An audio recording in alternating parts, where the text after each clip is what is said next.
Tokyo, North Korea claimed Wednesday that the entire U.S. mainland is within reach after successy testing a new kind of intercontinental ballistic missile, which it called the WA-15 and said could carry a super-large heavy warhead.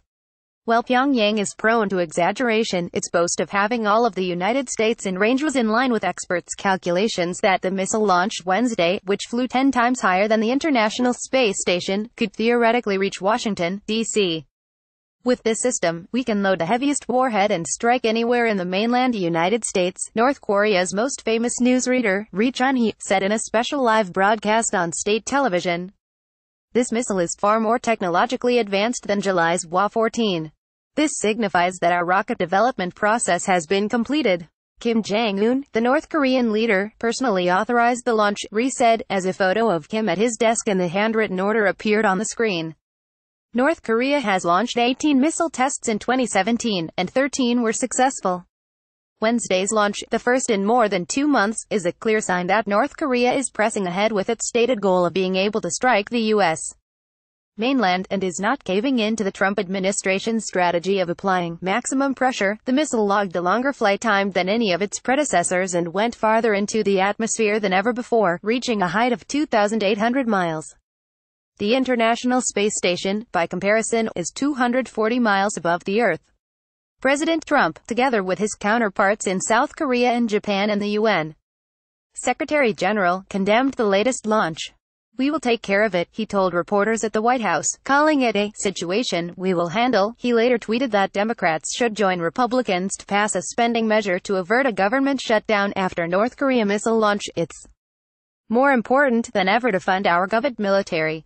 Trump has repeatedly said that military options are on the table for dealing with North Korea and has suggested that time has run out for a diplomatic solution to the nuclear problem. A growing chorus of voices in Washington is calling for serious consideration of military action against North Korea, although this is strongly opposed by South Korea, where the Seoul metropolitan region, home to 25 million people, is within the range of North Korean artillery. And Secretary of State Rex Tillerson said Tuesday that diplomatic options remain viable and open, for now. He added, the United States remains committed to finding a peaceful path to denuclearization and to ending belligerent actions by North Korea. China, a trade and fuel lifeline for North Korea, is a linchpin in any efforts to increase diplomatic and economic pressures on the Kim's regime. In Beijing, Foreign Ministry spokesman Zheng Shuang expressed grave concern and opposition to the latest launch and said Chinese officials strongly urge North Korea not to take further steps to raise tensions. European leaders joined in denunciations of the missile launch.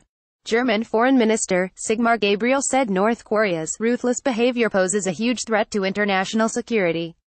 The missile began its flight just before 3 a.m. Wednesday from South Pyongyang province in the western part of North Korea, where Kim had recently visited a catfish farm, according to state media.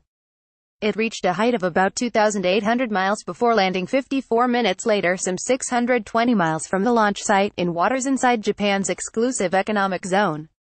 This blast zone site was about 130 miles off the coast of Aomori Prefecture. This suggested that it had been fired almost straight up, on a lofted trajectory, similar to North Korea's 2 previous intercontinental ballistic missile tests. The Pentagon said that the projectile did indeed appear to be an intercontinental ballistic missile, or ICBM. The latest missile went higher, frankly, than any previous shot they've taken. Defense Secretary Jim Mattis said. He described the launch as part of an effort to build missiles that can threaten everywhere in the world. If the missile had flown on a standard trajectory designed to maximize its reach, it would have had a range of more than 8,100 miles, said David Wright, co-director of the Global Security Program at the Union of Concerned Scientists. Such a missile would have more than enough range to reach Washington, D.C., Wright said. The U.S. capital is 6,850 miles from Pyongyang.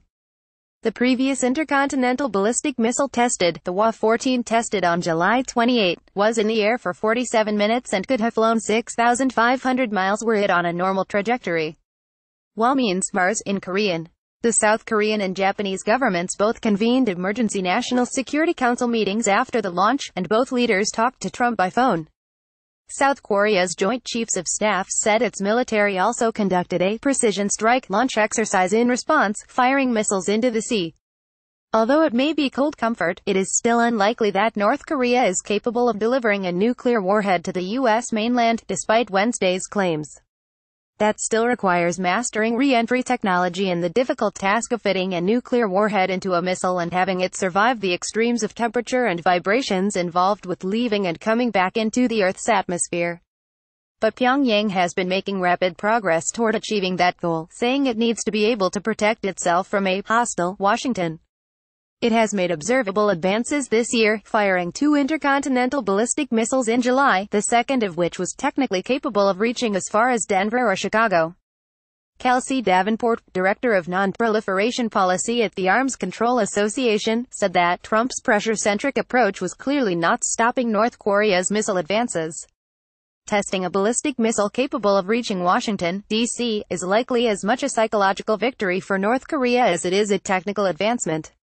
Davenport said, Pyongyang can now back up its belligerent threats to target U.S. cities with nuclear warheads. However, there was still a question mark over whether North Korea could reliably and accurately deliver a nuclear warhead to a target, she said. A senior South Korean official said Tuesday that North Korea could announce next year that it has completed its nuclear weapons program. North Korea has been developing its nuclear weapons at a faster than expected pace. We cannot rule out the possibility that North Korea could announce its completion of a nuclear force within 1 year, Cho Myung-in, the unification minister, who is in charge of the South's relations with the North, told foreign reporters in Seoul. But for now, the North Koreans still appear to be in the testing stage, rather than the operational one, said Markus Schiller, a German aerospace engineer who specializes in missiles. If they are serious about their missile program, they have to launch from time to time, and at different times of the day and in different weather. North Korea still has a way to go with its missile program, Scheller said. Perhaps they can hit Washington, D.C., with this, but they can't fight a war with it, he said. Kim Jong-un opened 2017 with a New Year's address announcing that North Korea had entered the final stage of preparation for the test launch of intercontinental ballistic missile. Then, in July, his regime launched 2 ICBMs, the first on U.S. Independence Day. After its most recent missile launch, an intermediate-range missile that flew over the northern Japanese island of Hokkaido on Sept. 15, North Korea said it was seeking military equilibrium with the United States as a way to stop American leaders from talking about military options for dealing with Pyongyang. That was the second launch over Japan in less than 3 weeks and came less than 2 weeks after North Korea exploded what was widely believed to be a hydrogen bomb.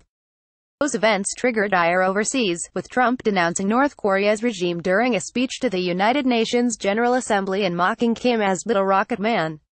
But despite an increase in tensions over the past 2 months, including a U.S.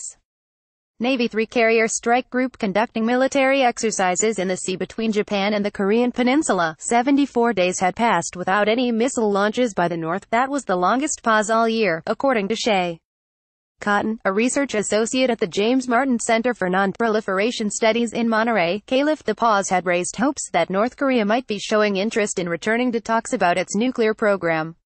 In a speech to the Council on Foreign Relations late last month, Joseph Yun, the State Department's special representative for North Korea policy, said that if North Korea went 60 days without testing a missile or a nuclear weapon, it could be a sign that Pyongyang was open to dialogue. Simon Denyer in Beijing and Rick Nowak in Berlin contributed to this report.